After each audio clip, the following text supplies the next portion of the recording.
Hello from the Engerati studio live at ICSG 2016. My name is Ade, and joining me today is Javed Yantac, Evangelism Lead, Deputy General Manager at Microsoft Turkey.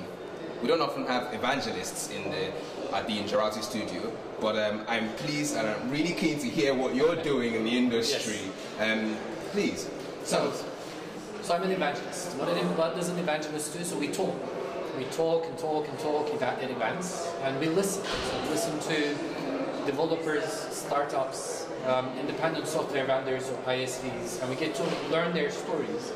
And then we talk about their stories. So we make sure that they know about Microsoft, they know about technology, they know about the future of technologies, and that they are knowledgeable about our platform. And we try to win their hearts and minds, and by talking to them, by learning from them, by talking to them about other successful startups, developers and ISVs, we try to make sure that the industry develops further and creates other beautiful and intelligent stories. So we are, in a way, storytellers. Okay, well, we're in Turkey, yes. And obviously this industry we're referring to is energy, just in case if it was in doubt. What are some of the key themes that you are discussing with those students, startups and developers in the energy sector? So the basic story of Microsoft in the energy sector, as well as urbanization at large, is CityNext, and making sure that the CityNext platform, where we take the cities to more efficient, scalable, and sustainable cities and platforms, is what we're trying to tell to the startups and individuals and developers. So generally, we talk about cloud because for the last at least 3 or 4 years, the energy industry is under a big change and a big revolution. So we think that with the advancements of big data, cloud, Internet of Things, social media, mobility, with the advancements in machine learning and artificial intelligence, many industries are changing and revolutionizing the way they interact with their customers. So we think that by learning about digital transformation stories in the energy industry, we get to talk more about digital transformation stories in cities. And we call this platform, the overall encapsulation of these stories, CityNext. Okay, well, again, and I want to stress that where you're telling the story, because Turkey is a fast emerging, yes. fast growing economy. Yes. Is there a correlation here between this storytelling here, the kind of people, and yes. the themes as well? Yes, there is certainly a big correlation. In Turkey, we have about 5,000 computer science graduates that graduate from universities every year. What they do is they generally join big companies like Microsoft. But at the same time, some of them have recently been creating their own companies, their own startups, and trying to revolutionize the energy industry. One of the very, very good examples that we've seen in the last few years is a combination of several companies in the utilities industry. One of them is called Reengen. It's a Turkish company that has recently jumped into the bandwagon of smart grids.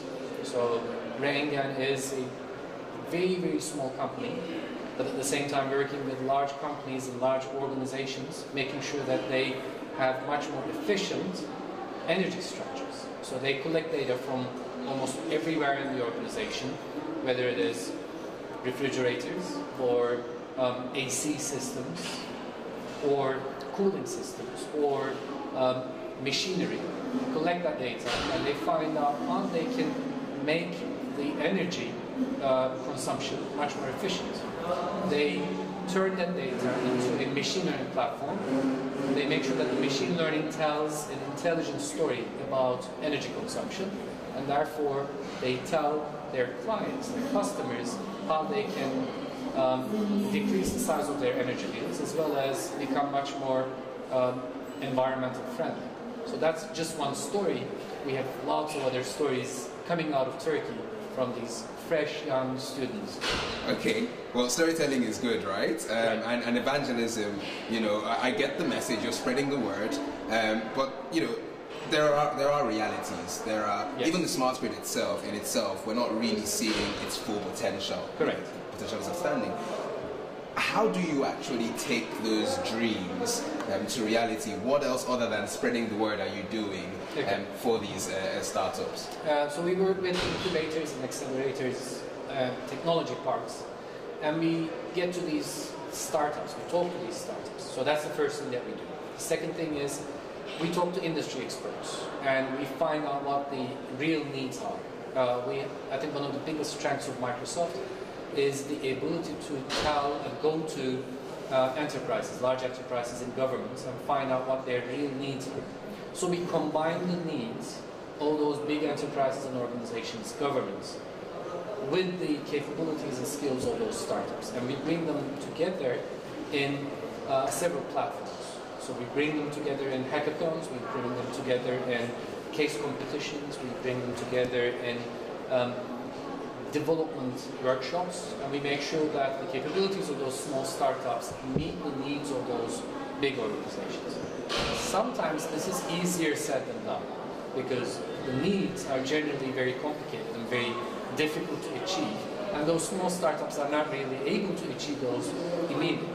So we work with large enterprises like General Electric, like Bosch, like Vestas and Arçelik in Turkey, to make sure that those organizations meet with those startups. And so we kind of triangulate around these problems. So we make sure that big enterprises, government institutions and startups work together in order to solve both short-term and long-term problems. Okay, and I know it's probably obvious in your answers given to the previous questions, but why is this approach particularly necessary for the energy sector? We see a lot of talk about the cloud, about big data in other industries, yes. But you know, in the energy sector, I don't really think there's that much big data happening. What do you think? Well, I think there is a lot of big data. So let's go back to the definition of what big data is. Big data is not just a definition of the size of the data that you collect. It's also it refers to the kind of different sets of data that you collect from different systems. So you collect data from the grid, but you also collect data from external parties like the metropolitan network, the traffic, the noise. You collect a lot of data from telco operators. So where do people connect to others? So what is the bulk of people? Where do those bulks of people get together? So you collect all that data, and at the first look or at the first sight, you don't know what you're looking at. So it's not just the size of data, but the data is very unstructured. So you collect all that data, and then after a while, it becomes really impossible for any human being to find out what the patterns are, or what the real root causes of problems are. Because it's not the sheer size, it's also the sheer complexity and difficulty of working with different sets of data. So big data in energy sector refers to the capabilities of looking at different sets of data, coming from different sets of organizations and different sets of tools, and turning them into one bulk where machines find out what the real causes are. So that's what big data is to me. And if you look at the energy sector and the capabilities of Reingan, for instance, the company that I was talking to. That's a startup, right? That's a startup. They don't just look at the energy consumption of different units, different machinery. They also look at weather data. They also look at the outside temperature, and they collect outside temperature. And when you combine that outside temperature with the ability to find out how the HVAC system should be working in the first place, that turns energy and utility into a much more efficient and effective organization. That's where big data comes into stage, because theoretically, if you look at smart grid only, you're excluding many types of data that you could be looking at and making sure that the grid is much more efficient.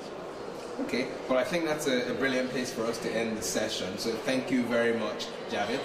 Thank you very much for the very nice work here. Okay. Very nice questions. Of course, and to you, the audience, as well, thanks for tuning into this interview. If you'd like to hear more about big data, analytics, and what's happening in fast emerging economies like Turkey, please click the link below and on your screen. Thank you.